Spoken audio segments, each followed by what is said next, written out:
Hello दोस्तों, स्वागत है आपका अपने YouTube चैनल गोयल मैट्रिक्स पर। चैनल पर पहली बार आए हैं, सब्सक्राइब कर लीजिएगा। साथ ही बेल आइकन को प्रेस जरूर करिएगा जिससे नोटिफिकेशन आपके पास समय से पहुंच जाए। तो आज की जो वीडियो है इसमें 10 क्वेश्चंस के बारे में बात करेंगे एंड ये जो 10 क्वेश्चंस है आपके ग्रुप थ्योरी से रहने वाले हैं। एक तरीके से आपका रिविजन स्टार्ट हो चुका है, बट ये क्वेश्चन आपको भी थोड़े डिफरेंट देखने के लिए मिलेंगे। अभी मैंने रिपीटेड नहीं रखे हैं, इसलिए आपको थोड़े अलग ही लगने वाले हैं। तो आइए चलिए फिर स्टार्ट करते हैं। क्वेश्चन नंबर 1 का आंसर आपको देना है एंड साथ ही आपको ये बताना है कि टोटल 10 में से कितने क्वेश्चन आपके सही हुए हैं। एंड जो क्वेश्चन नंबर 1 है उसका आंसर आप वीडियो के लास्ट में चेक भी कर लीजिएगा कि आपका सही आंसर था या नहीं। तो क्वेश्चन नंबर 1 आपके सामने है। क्वेश्चन नंबर 1 है, in a group of even order there is at least one element of order.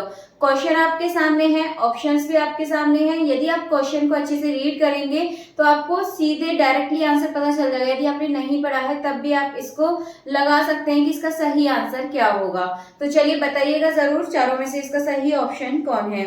चलिए इसके बाद बढ़ते हैं अगले क्वेश्चन की तरफ। नेक्स्ट है, H union K of two subgroup of H and K is a group G, subgroup of G if। तो आपके सामने ऑप्शन से देखिए क्या बोला गया है। यहाँ पर आपको H union K दे रखा है और ये बोला गया है two subgroup of H and K is a group of G, is subgroup of G, is subgroup मतलब जो ग्रुप है G, इसके सब ग्रुप आपको H एंड K दे रखे हैं दोनों आपको। तो यहाँ पर जो है H K का सबसेट होगा एंड K H का सबसेट होगा। तो यहाँ पर दोनों बात सही है। तो आपका जो ऑप्शन नंबर 1 है इसमें सिर्फ ये बोला गया है H सबसेट ऑफ K और बी में बोला गया है कि जो K है वो सबसेट है H का, लेकिन सी में आपके दोनों बातें बोली गई हैं। इसीलिए जो ऑप्शन नंबर सी है ये बिल्कुल सही आंसर हो जाएगा, यानी कि H सबसेट ऑफ K और K सबसेट ऑफ H, यानी कि ऑप्शन नंबर सी बिल्कुल सही आंसर हो जाएगा। चलिए इसके बाद बढ़ते हैं अगले क्वेश्चन की तरफ। नेक्स्ट क्वेश्चन देखेंगे। नेक्स्ट क्वेश्चन आपके सामने है, which group G is called Kelvin's group. इसमें आपको बताना है केल्विन्स ग्रुप किसे कहा जाता है। डायरेक्टली याद करने वाला क्वेश्चन है, आप आराम से इसका आंसर बता सकते हैं अगर यदि आपको याद है। अगर ये आपको याद नहीं है तो फिर आपको प्रॉब्लम होने वाली है। तो चलिए फिलहाल इसका आंसर आप याद कर लीजिएगा। केल्विन्स ग्रुप के बारे में बोला गया है तो इसमें जो ऑप्शन नंबर ए है G equals to E A B C, ये जो है ये आपका कैसा है, केल्विन्स ग्रुप है। तो ये आपको याद रखना है। तो ऑप्शन नंबर ए बिल्कुल सही आंसर हो जाएगा। चलिए इसके बाद बढ़ते हैं अगले क्वेश्चन की तरफ। नेक्स्ट देखेंगे। नेक्स्ट आपको दे रखा है, when G is cyclic group such that every element of G is power of single element A of G, then binary operation used is। Binary operation की बात की गई है तो किसमें जाएगा, एडिशन, मल्टीप्लीकेशन, सब्ट्रैक्शन, डिवीजन। तो इसके लिए आपको याद रखना है अबेलियन के लिए कॉम्यूटेटिव वाली प्रॉपर्टी और इसमें हो जाएगा आपका मल्टीप्लीकेशन के लिए, यानी कि जो ऑप्शन नंबर बी है मल्टीप्लीकेशन, ये बिल्कुल सही आंसर हो जाएगा। चलिए इसके बाद आगे बढ़ते हैं, देखेंगे नेक्स्ट क्वेश्चन। नेक्स्ट क्वेश्चन में आपको बोला है कि H and K are two finite subgroup of a group G whose order are relative prime then। तो यहाँ पर देखिए आपको क्या बोला गया है, H and K दोनों क्या हैं, टू फाइनाइट सब ग्रुप हैं ये, ठीक है। दो आपको सब ग्रुप दे रखे हैं ग्रुप G के, whose order are relative prime then। तो ये आपका किसके इक्वल होगा, देखिए लास्ट टाइम आपसे पूछा गया था DSSB में, ठीक है। और इस टाइम आपको ये देखने मिल रहा है ग्रेजुएशन के सिलेबस में, यानी कि आप देखेंगे सारे क्वेश्चंस आपको ऐसे ही देखने के लिए मिल जाएंगे। तो फिलहाल इसका जो सही आंसर ये जाएगा आपका option number B, H intersection K is equals to E, इसका बिल्कुल सही आंसर हो जाएगा। चलिए ये आपका हो चुका है। बढ़ते हैं अगले क्वेश्चन की तरफ। नेक्स्ट देखेंगे। नेक्स्ट है आपका a finite group G whose order is a prime number. आपको यहाँ पे बोला है फाइनाइट ग्रुप G whose, जिसका जो ऑर्डर है कैसा है, प्राइम नंबर है। तो कैसा होगा, हैज प्रॉपर सब ग्रुप या फिर हैज प्रॉपर एंड इम्प्रॉपर सब ग्रुप या फिर इज अ साइक्लिक ग्रुप या फिर नन ऑफ दीज। तो जो सही आंसर है ये जाएगा option number C, is a cyclic group, ये बिल्कुल सही आंसर है, ठीक है। प्राइम से रिलेटेड तो आपको साइक्लिक लगाना है, वेरिएंट लगाना है, ये आपको याद रखना है। फिलहाल इसमें अवेलियन का कोई ऑप्शन नहीं है, इसीलिए आंसर लगाएंगे option number C, is a cyclic group, इसका करेक्ट आंसर हो जाएगा।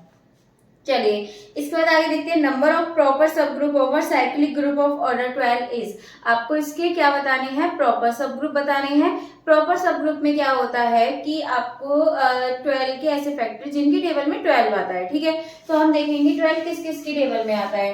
तो 12 आपका किसकी टेबल में आता है, 1 में आता है, 2 में भी आता है, 3 एंड 4 4 के बाद किस में आता है, फिर 6 में, देन इसके बाद 12 में। अब आपको ध्यान रखना है ये जो 1 और 12, ठीक है, जो खुद के टेबल में आता है ये तो आपके होते हैं इम्प्रॉपर सब ग्रुप, ये दोनों क्या है, इम्प्रॉपर सब ग्रुप। लेकिन जो ये बाकी 4 हैं ये कैसे हैं, प्रॉपर सब ग्रुप। ये आपको बात याद रखनी है। तो इसका जो सही आंसर है कितने हो जाएंगे, टोटल कितने, 1 2 3 4। प्रॉपर के बारे में पूछा है 4, इम्प्रॉपर पूछता तो 2 हो जाते। चलिए फिलहाल इसका जो करेक्ट आंसर है ये जाएगा आपका ऑप्शन नंबर डी, 4 इसका करेक्ट आंसर है। आपसे यहाँ पे ये भी पूछ सकता है कि इसमें इम्प्रॉपर कितने हैं, आपको कोई और नंबर भी दे सकता है। आपको ध्यान रखना है इम्प्रॉपर उसमें 2 ही होते हैं, एक तो खुद की टेबल, ठीक है, 1, और जो टेबल आपको दे रखा होता है, जो नंबर आपको दे रखा होता है वो हो जाता है। चलिए इसके बाद आगे बढ़ते हैं, अगला क्वेश्चन देखेंगे। नेक्स्ट है आपके सामने, a finite group G whose order is a prime number is, जिसका ऑर्डर प्राइम नंबर है वो कैसा होगा। देखिए अभी आपसे पहले पूछा गया था, बस इसमें थोड़ा सा डिफरेंस है, इसमें साइक्लिक अबेलियन दोनों ऑप्शन दे दी गए हैं, इसलिए जो ऑप्शन नंबर सी है, ए और बी जो बोथ बोला गया है वो इसका सही आंसर हो जाएगा, यानी कि बोथ ए एंड बी बिल्कुल सही आंसर है, यानी कि ऑप्शन नंबर सी एकदम करेक्ट आंसर हो जाएगा। चलिए इसके बाद आगे बढ़ते हैं। नेक्स्ट है, if G is equal to, बहुत ज्यादा फेमस क्वेश्चन है, बार बार आपको देखने के लिए मिलेगा, हर एग्जाम में आपको मोस्टली क्वेश्चन देखने के लिए मिल जाता है। तो क्वेश्चन आपके सामने है, and then generator of G are, ये आपको बताना है। तो ये आपको ध्यान रखने हैं हमेशा कैसे होते हैं, -i और i। अभी क्यों होते हैं, क्योंकि ये -i और क्या है ये आपका i, ठीक है। हम इसमें यहाँ पर कितनी भी इसकी पावर कर ले आपको ये भी यहाँ पे मिल जाएगा, 1 -1 i -i, ठीक है। जैसे हमने इसकी पावर 1 करेंगे तो 1 करेंगे -i मिलेगा जो कि आपका है इसमें ये रहा। फिर इसके बाद अगर आप 2 करेंगे तो प्लस का 1 मिल जाएगा क्योंकि माइनस है ये। तो इस तरीके से आपको सारी वैल्यू यहाँ से मिल जाती हैं। तो कौन सा ऑप्शन सही हो जाएगा, ऑप्शन नंबर डी इसका बिल्कुल करेक्ट आंसर हो जाएगा। चलिए इसके बाद जो क्वेश्चन नंबर 1 था उसका सही आंसर जान लेते हैं कि उसका सही आंसर क्या है। तो क्वेश्चन नंबर 1 आपके सामने है, ये है, in a group of even order there is at least 1 element of order. Option है 2 3 4 7। देखिए इवन के लिए बोला गया है तो सिंपली आपको 2 लगा देना है, इसमें 2 ही एक इवन नंबर है तो 2 यानी कि ऑप्शन नंबर ए बिल्कुल करेक्ट आंसर हो जाएगा। चलिए आज के जो आपके टोटल 10 क्वेश्चन थे आपके कंप्लीट हो चुके हैं। आई होप क्वेश्चंस आपको अच्छे लगे होंगे एंड प्लीज ज्यादा से ज्यादा इनको लाइक कमेंट शेयर कर दीजिएगा। अगर आपको क्वेश्चन अच्छे लग रहे हैं तो एक बार कमेंट करके जरूर बोलिएगा, मुझे अच्छा लगेगा। चलिए फिलहाल आज की जो वीडियो इसको यहीं पर फिनिश करते हैं, मिलते हैं हमारी नेक्स्ट वीडियो में आगे के क्वेश्चंस के साथ। तब तक के लिए आप ज्यादा से ज्यादा वीडियो को लाइक करें, कमेंट करें, शेयर करें।